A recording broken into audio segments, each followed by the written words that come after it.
thank you, Jonathan, and you were already 15 seconds out. So I'll take that back next time you speak. So thank you, Jonathan, for that. And I now have pleasure in introducing to conference to welcome our Shadow Chancellor. And I've just had a little note, the next Chancellor on there, so promotion already.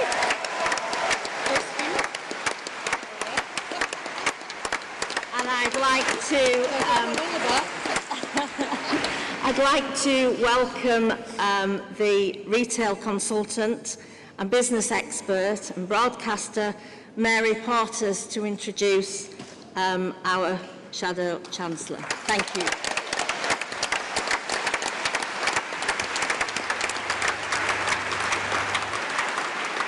Thank you. It's an absolute pleasure to be here and an honour to have been asked to introduce our next speaker. 800 years, over 100 names, and all of them men. When Labour forms the next government at the next election, that is going to change because Rachel Reeves will be Britain's first female Chancellor.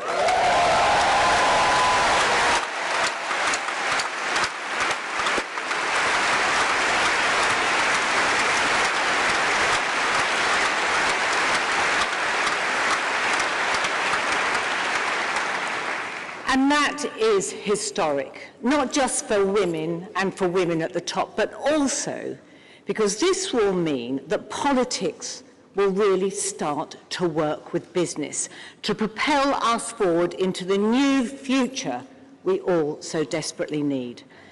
Rachel knows that good, responsible business creates jobs. It provides security and dignity to working people, and the innovation that is vital to a greener future. And today, too many businesses are failing to reach their potential. They need this long-term commitment. They need a vision, and they need ambition and a partnership between a far-sighted government and responsible business. Now, I know Rachel will deliver that as Chancellor in a Labour government. Now, I'm sure many of you are aware that I also care passionately about Britain's high streets, and I'm as frustrated as you all are to what's happened to them under the last 13 years of a Conservative government.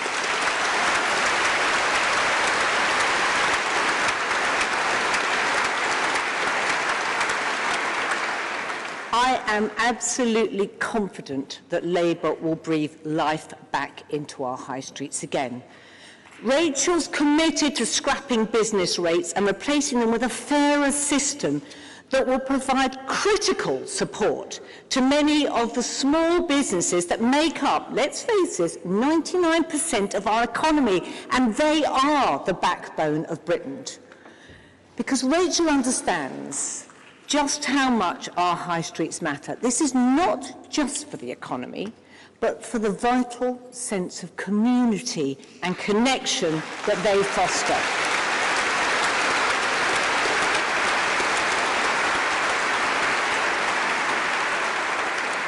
She understands if you get your high streets right and thriving, the subsequent financial and social uplift feeds a local economy, it feeds a community, and the safety and well-being of the people in it. She knows all that, because should Labour win, she will not just be our first female Chancellor, she will be the best qualified Chancellor Britain has ever had.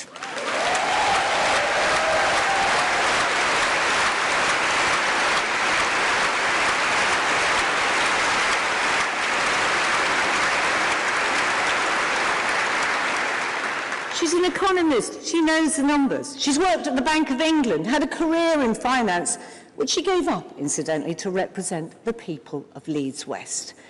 Today, she's exactly where she's supposed to be, or she's almost where she's supposed to be. So, Conference, I'm delighted to introduce the Shadow Chancellor of the Exchequer, Rachel Reeves.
Conference, it is a privilege to stand here as your Shadow Chancellor.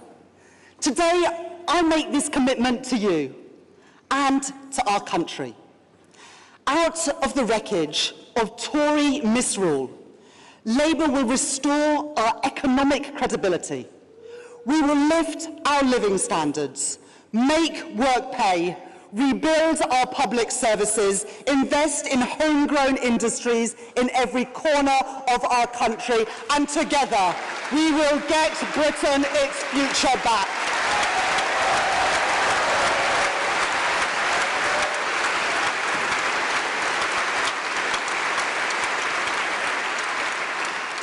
This is a momentous week. For too long, we have gathered in these halls with the power to talk, but not with the power to do. 13 years of opposition to remind us of that eternal political truth, that it is only through power that we can put our principles into action. Under Keir's leadership, that opportunity is finally within our grasp, but only if we allow no complacency, only if we fight for every single vote, only if we work every day to show that we are the party with the discipline, with the determination, and with the vision to rebuild Britain.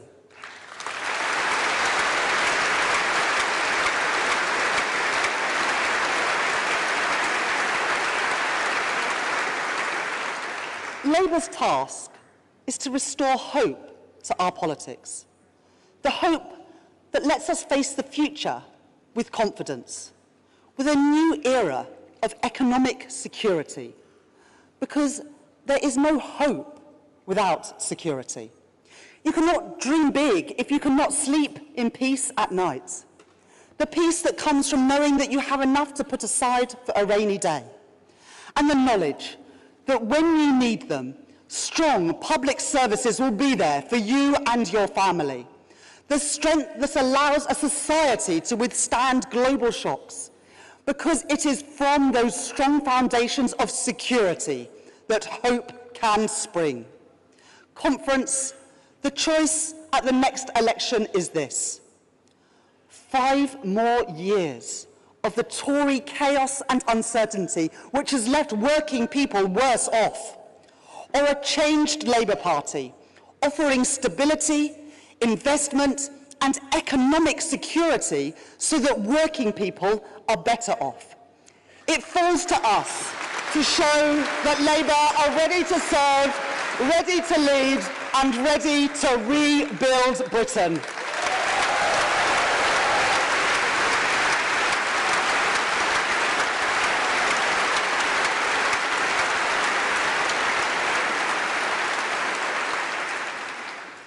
In chess, you learn to think several moves ahead. But even I couldn't have predicted the mayhem that we have seen, week after week, year after year, from this Conservative government. First, austerity, then Brexit without a plan, and then their kamikaze budget.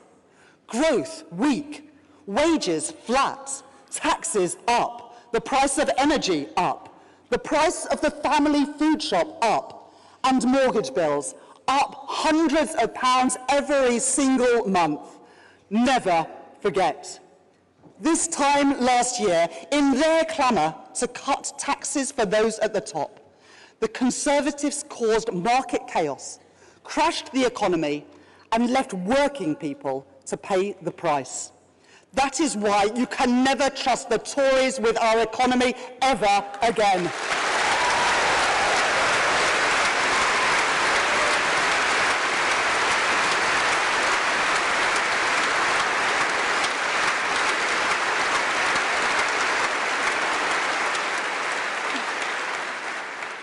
What did we see last week from the Tories in Manchester? A government bereft of ambition for Britain, so ready for opposition that they're behaving like they're already there, looking inwards, not outwards, to the country, queuing to cheer the extremists rather than kicking them out of their party,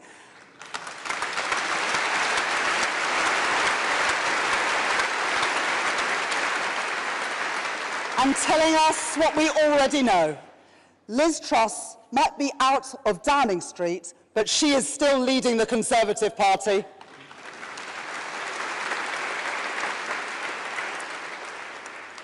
The one sensible thing that they came up with was their phased smoking ban, which we support. However, I do fear for the Conservative Party.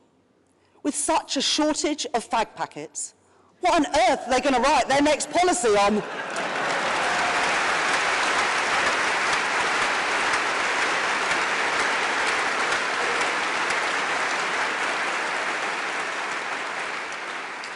And what about the Prime Minister? Well, Rishi Sunak had the chance to denounce the politics and the policies of Liz Truss, to make clear that he would never repeat her mistakes. But he didn't. If he's too weak to stand up to them 1 year in, what chance do you give him 5 years in? Be in no doubt, the biggest risk to Britain's economy is 5 more years of the Conservative Party.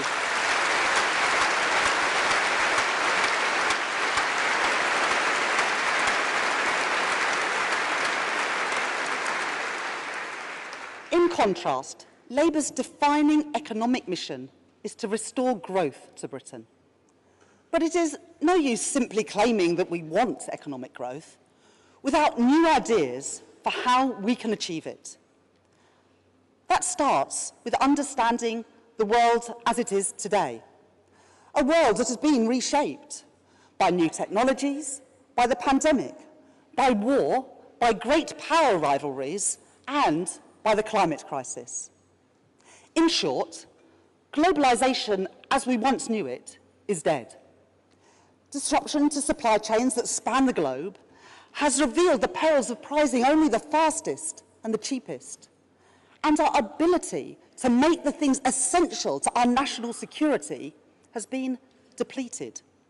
Great gaps have been allowed to open up between different parts of the country, and we have time and time again been buffeted by global forces. In this new age of insecurity, it is no longer enough, if it ever was, for government to turn a blind eye to where things are made or who is making them, to run an economy based on the contributions of only a few people, a few industries and a few parts of our country. A changed world demands a new business model for Britain. It is an approach that I call Securonomics. That means government putting economic security first, security for family finances, and security for our national economy. It means we must rebuild our ability to do, make, and sell more here in Britain, so we are less exposed to global shocks.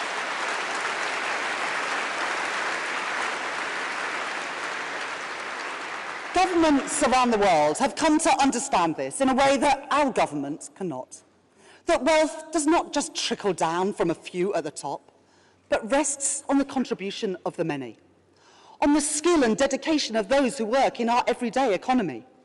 Care workers, postal workers, supermarket workers, and on entrepreneurs, innovators and scientists. Growth from the bottom up and the middle out.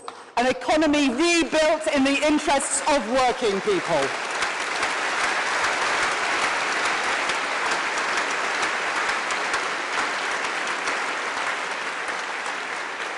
Because from security comes hope. Labour will commit itself to rebuilding that security, to restoring that hope. Labour is ready to serve, ready to lead, ready to rebuild Britain.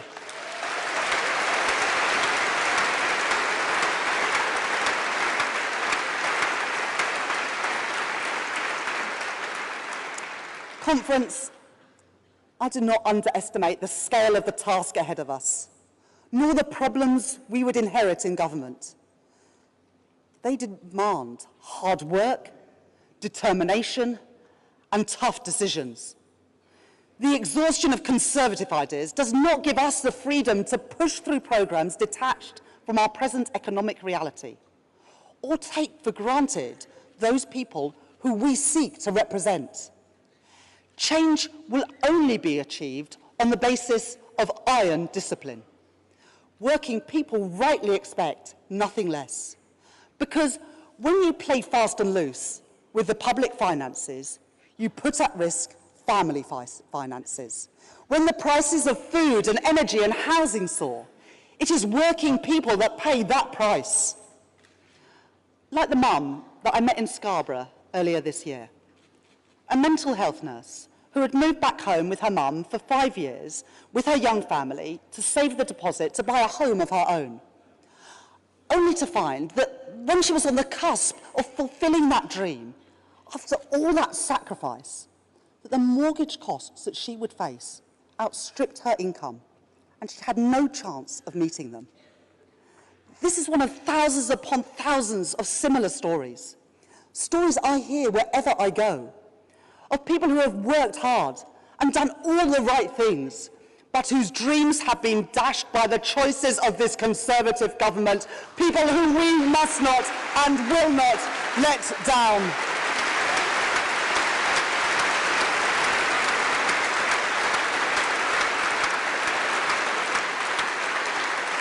So, a Labour government will not waver from ironclad fiscal rules, nor play the Tory game of undermining our economic institutions. The last Labour government granted operational independence to the Bank of England. I started my career as an economist at the bank, and I saw the lasting contribution that that made to Britain's economic success. So we will protect the independence of the bank, the Office for Budget Responsibility and our civil service. And as Chancellor, I will put forward a new Charter for Budget Responsibility, a new fiscal lock guaranteeing in law that any government making permanent and significant tax and spending changes will be subject to an independent forecast from the Office for Budget Responsibility.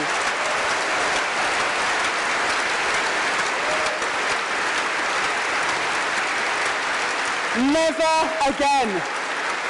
again will we allow a repeat of the devastation that Liz Truss and the Tory party have inflicted upon family finances. Never again will a Prime Minister or Chancellor be allowed to rush through plans that are uncosted, unscrutinised and wholly detached from economic reality.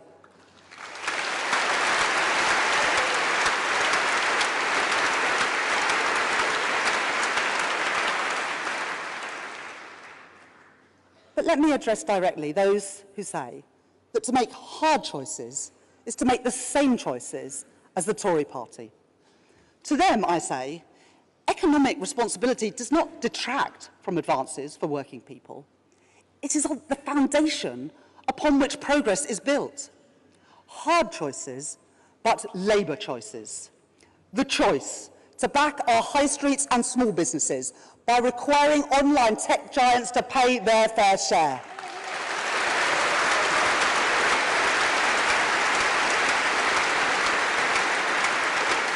The choice to levy a proper windfall tax on the huge profits that the energy giants are making.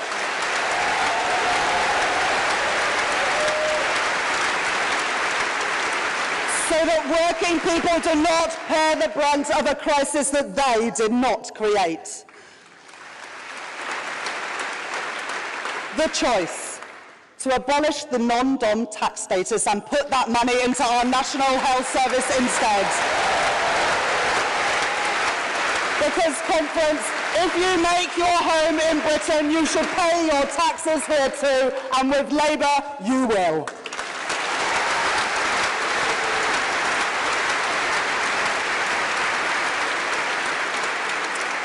And another choice.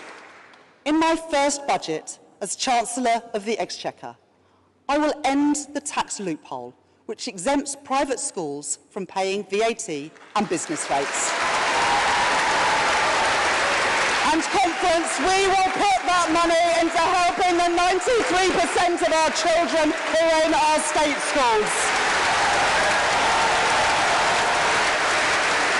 And I tell you, if Rishi Sunak wants a fight on this, if the party that has herded our children into porta cabins while our school roofs crumble wants a fight about who has the most aspiration for our children, then I say, bring it on.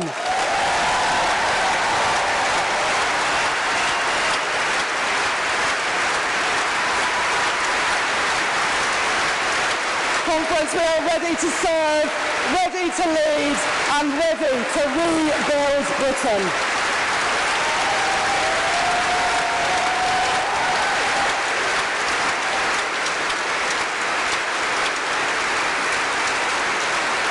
Thank you. I didn't come into politics to raise taxes on working people. Indeed, I want them to be lower. But the Tories have piled 25 tax rises on ordinary working people and businesses, while allowing the wealthiest to avoid taxes, keeping loopholes open, and letting government waste spiral. Taxpayers' money should be spent with the same care with which we spend our own money. I remember my mum would sit around the kitchen table with her bank statements and her receipts. We weren't badly off, but we didn't have money to spare. For my mum, every penny mattered. I learned that same lesson at the Bank of England. Responsibility must always come first. But for too long, Tory governments have allowed money to be wasted and taxpayers defrauded. So Labour will wage a war against fraud, waste and inefficiency.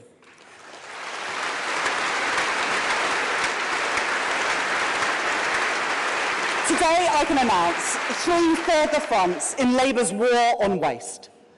First, we will crack down on Tory ministers' private jet habit. What is Rishi Sunak so scared of up there in his private jet? Meeting a voter?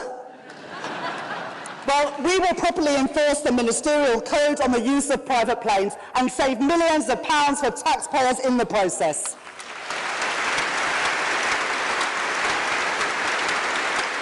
Second, we will slash government consultancy spending, which was almost quadrupled in just 6 years. Now, consultants can play an important role, but taxpayers must get value for money. So we will introduce tough new rules. If a government wants to bring in consultants, they must demonstrate value for money. And if they cannot, that request will be denied. We will aim to cut consultancy spending in half over the next Parliament.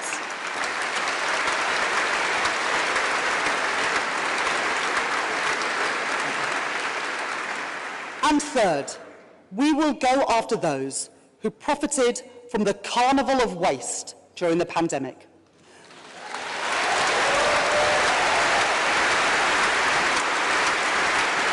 Today, The costs to the taxpayer of COVID fraud is estimated at £7.2 billion, with every single one of those cheques signed by Rishi Sunak as Chancellor.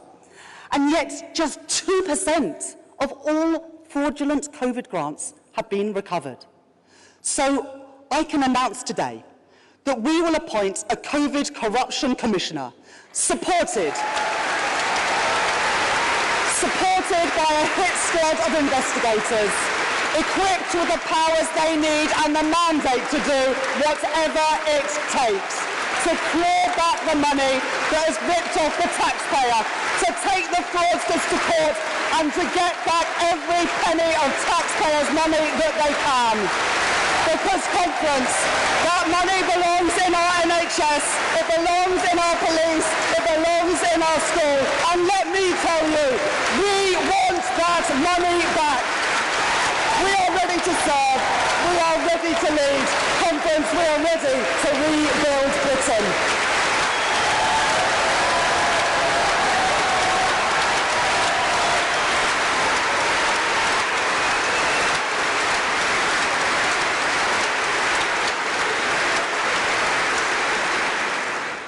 Labour will tax fairly and spend wisely. But, conference, I must tell you, you cannot tax and spend your way to economic growth. The lifeblood of a growing economy is business investment. It is investment that allows businesses to expand, create jobs and compete with international rivals, with new plants, factories and research labs coming to Britain, not France or Germany or America. But today, we lag well behind our peers for private sector investment as a share of GDP, with tens of billions of pounds less spent on new machinery and new infrastructure. Is that because British people aren't as hard-working, or as creative, or as enterprising? No. British businesses, from life sciences to creative industries, from digital to financial services, can and do lead the world. But they have been held back by the chaos and instability of this Conservative government. So Labour will aim to restore investment as a share of our GDP to the level that it was under the last Labour government, and to bring us in line with our peers, adding an additional £50 billion to our GDP every single year, worth £1,700 for every household in Britain.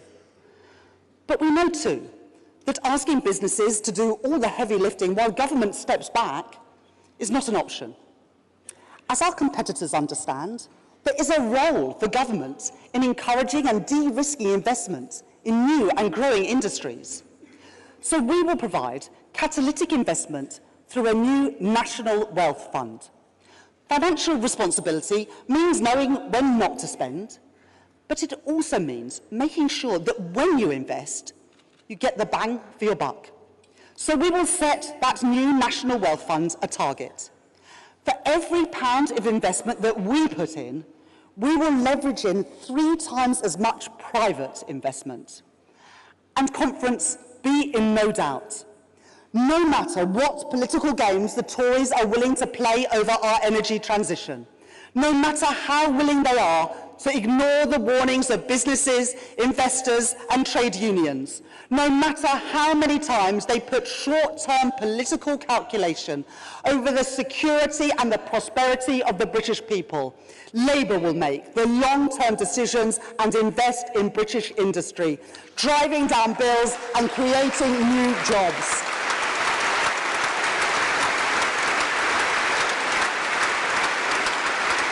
Jobs for plumbers, builders and electricians. Jobs for scientists, designers and engineers. In green hydrogen and carbon capture and storage. In Grangemouth, Middlesbrough, Swansea and Hull. In steel, in Sheffield, Scunthorpe and Port Talbot. In offshore wind, in Fife, in Plymouth and Newport. Making electric car batteries in Coventry, Sunderland and in Blyth, and jobs retrofitting homes in Keighley, Rochester and Warrington, and in every village, town and city across our great country. ready to serve, ready to lead, ready to rebuild Britain.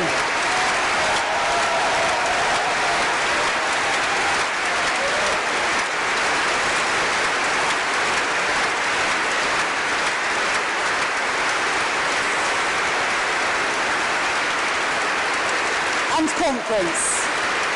If we want to spur investment, restore economic security and revive growth, then we must get Britain building again. The Tories would have you believe we can't build anything in Britain anymore. In fact, the single biggest obstacle to building infrastructure, to investment and to growth in this country is the Conservative Party itself. Just look at the fate of HS2.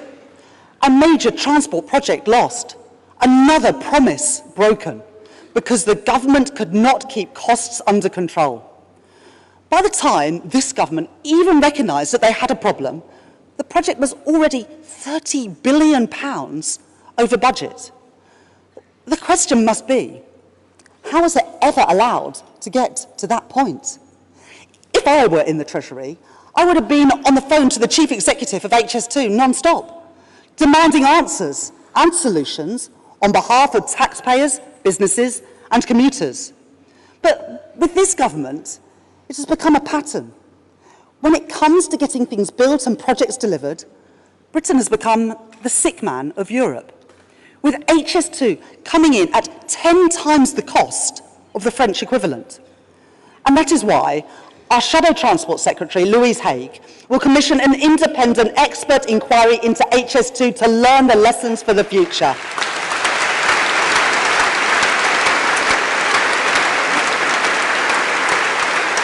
Because many more major government capital projects are running over time, over budget, and are in danger of going undelivered. It is incumbent on government to make sure major projects are delivered on time and on budget. I will not tolerate taxpayers' money being treated with the disrespect we have seen over recent years. I will not turn a blind eye to dither, delay and incompetence. I will hold those responsible to account. I will demand action when they are not delivering value for money. And so I have asked Darren Jones, the Shadow Chief Secretary to the Treasury, to work closely with industry experts and trade unions and to examine line by line every ongoing major capital project to make sure that on day one of a Labour government we are ready to get Britain building again.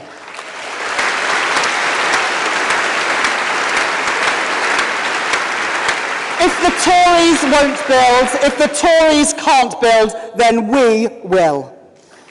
We will take on our antiquated planning system. Since 2012, decision times for national infrastructure have increased by 65%, now taking 4 years. With Labour, that will change. So today, I am announcing our plans to get Britain building, a once-in-a-generation set of reforms to accelerate the building of critical infrastructure for energy, transport and housing, to fast-track battery factories, life sciences and 5G infrastructure, the things that we need to succeed in the decades to come, and to tackle the litigation which devours time and money before we even see shovels in the ground, and to make sure that when a local community hosts national infrastructure, they will feel the benefits, including through lower energy bills. Conference, it is time that we had a government that matched the ambition that people have for their families and communities, a government siding with the builders, not the blockers, a government that will get Britain building again, and with Labour, we will.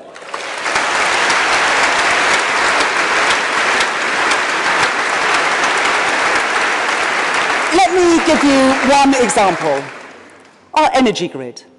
Today, new developments are being forced to wait up to 15 years until the late 2030s to connect to the grid.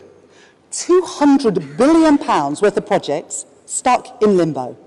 So today, working closely with Ed Miliband, I can announce Labour's plans to rewire Britain, securing the supply chain we need for lower bills, and to build faster and cheaper, opening up new grid connections to competitive tendering, And because the British people should own a stake in their energy system, the publicly owned Great British Energy will look to bid into that competition. 220,000 new jobs, lower bills for good, and energy security for Britain. And there's more. We will invest in expanding local authorities' planning capacity to speed up decisions. And here is how we will pay for it. Rocketing interest rates have dealt a hammer blow to the dreams of millions of people who want to own their own home, when already that dream was far too remote for far too many people. It is not right that while so many people are struggling, many homes are bought by overseas buyers who may own a property but leave it vacant, driving up prices while families and young people are desperate to get onto the housing ladder. So because 1 year ago, Keir Starmer set out the ambition for the next Labour government to make 70% of British households homeowners, because a house should be first a home and not an asset, and because, Conference, it is time we built the homes our young people need, we will raise the stamp duty surcharge on overseas buyers to get Britain building. Conference, Labour is the party of the builders, not the blockers. Labour is the party of economic growth. And it is now beyond doubt, it is Labour that is the party of home ownership in Britain today.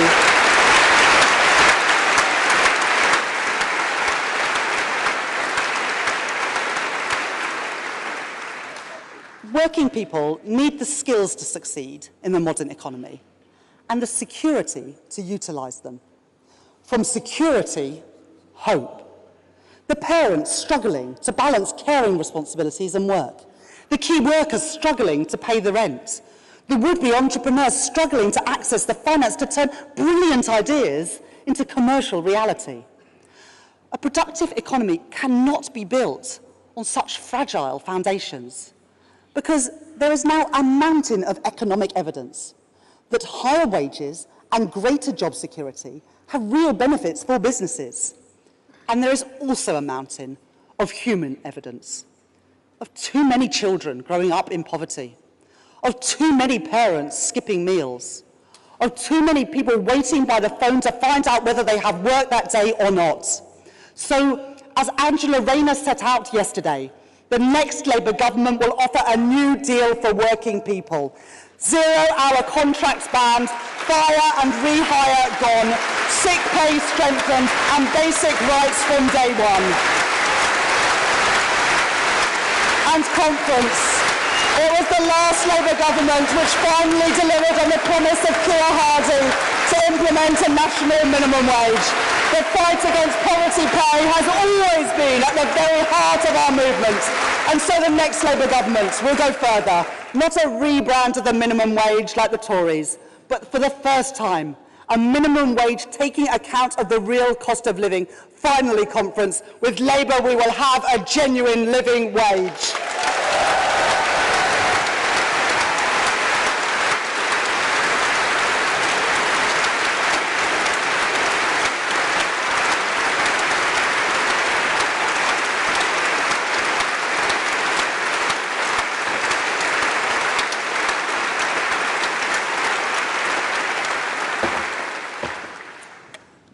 The post of Chancellor of the Exchequer has existed now for 800 years. In that time, not one single woman has held that post.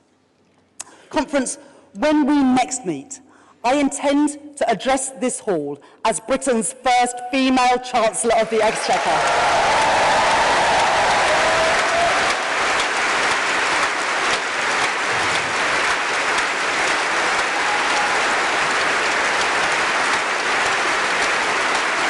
To do so would be the privilege of my lifetime. But more important than that, it would come with a great weight of responsibility. The responsibility to show our daughters, to show my daughter, that they should place no limits on their ambitions. And the responsibility too, like Labour women before, to drive progress for women. Still, half a century after the Equal Pay Act, women in Britain earn on average 15% less than men. On current trends, it may take until 2044 for that gap to disappear. Well, women cannot afford to wait that long, and nor should we have to.